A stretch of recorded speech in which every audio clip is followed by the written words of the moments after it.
ಮೃತ ಭರತ್ ಮನೆಗೆ ಕಂದಾಯ ಇಲಾಖೆ ಅಧಿಕಾರಿಗಳು ಭೇಟಿ ಕೊಟ್ಟಿದ್ದಾರೆ.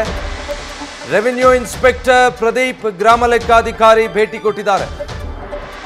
ಈ ಸರ್ಕಾರದಿಂದ 10 ಲಕ್ಷ ಪರಿಹಾರ ಘೋಷಣೆ ಮಾಡಲಾಗಿತ್ತು. ಅದಕ್ಕೆ ಸಂಬಂಧಪಟ್ಟ ಹಾಗೆ ಮಾಹಿತಿ ಕಲೆ ಹಾಕುವುದಕ್ಕೆ ಮೃತ ಭರತ್ ಪತ್ನಿಯಿಂದ ಮಾಹಿತಿಯನ್ನ ಪಡಿತಾ ಇದ್ದಾರೆ ಅಧಿಕಾರಿಗಳು.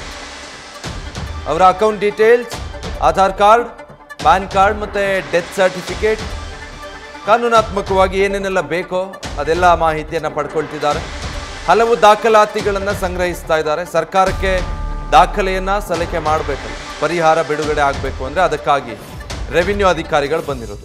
ಆ ಬಳಿಕ ಸರ್ಕಾರದಿಂದ 10 ಲಕ್ಷ ರೂಪಾಯಿ ಪರಿಹಾರದ ಹಣ ಬಿಡುಗಡೆ ಆಗುತ್ತೆ. ಬಟ್ ಈ 10 ಲಕ್ಷ ಸಾಲಲ್ಲ, ಹೆಚ್ಚು ಕೊಡಬೇಕು ಅನ್ನೋದು ಆಗ್ರಹ ಇದೆ. ಈಗ ನೋಡ್ತಾ ಇದ್ದೀರಾ ದೃಶ್ಯದಲ್ಲಿ ನೀವು, ಅಧಿಕಾರಿಗಳು ಭರತ್ ಭೂಷಣ್ ಅವರ ಮನೆಗೆ ಆಗಮಿಸಿರುವಂಥದ್ದು. ರೆವಿನ್ಯೂ ಅಧಿಕಾರಿ, ಗ್ರಾಮ ಪಂಚಾಯತ್ ಲೆಕ್ಕಿಗ ಎಲ್ಲ ಕೂಡ ಬಂದಿದ್ದಾರೆ. ಪರಿಹಾರ ಬಿಡುಗಡೆ ಮಾಡಬೇಕು ಅಂದರೆ ಸರ್ಕಾರಕ್ಕೆ ಆ ಕುಟುಂಬದ ಸಂಪೂರ್ಣ ಮಾಹಿತಿ ಕೊಡಬೇಕು. ಆ ಎಲ್ಲ ದಾಖಲಾತಿಗಳನ್ನು ಸಂಗ್ರಹಿಸಿ ಕೇಳಿ ಪಡ್ಕೊಂಡು ಹೋಗಿದ್ದಾರೆ. ಅದೆಲ್ಲವನ್ನು ಸರ್ಕಾರಕ್ಕೆ ಸಲ್ಲಿಸಿದ ನಂತರ ಭರತ್ ಭೂಷಣ್ ಅವರ ಕುಟುಂಬಕ್ಕೆ 10 ಲಕ್ಷ ರೂಪಾಯಿ ಸಿಎಂ ಸಿದ್ದರಾಮಯ್ಯ ಅವತ್ತು ಬಂದಿದ್ದ ವೇಳೆ ಘೋಷಣೆ ಮಾಡಿದರು. ಸರ್ಕಾರದಿಂದ 10 ಲಕ್ಷ ರೂಪಾಯಿ ಪರಿಹಾರ ಕೊಡ್ತೀವಿ ಅಂತ, ಮತ್ತು ಕುಟುಂಬದ ಜೊತೆ ಸದಾ ಸರ್ಕಾರ ಇರುತ್ತೆ ಅನ್ನುವಂಥದ್ದನ್ನು ಹೇಳಿದರು.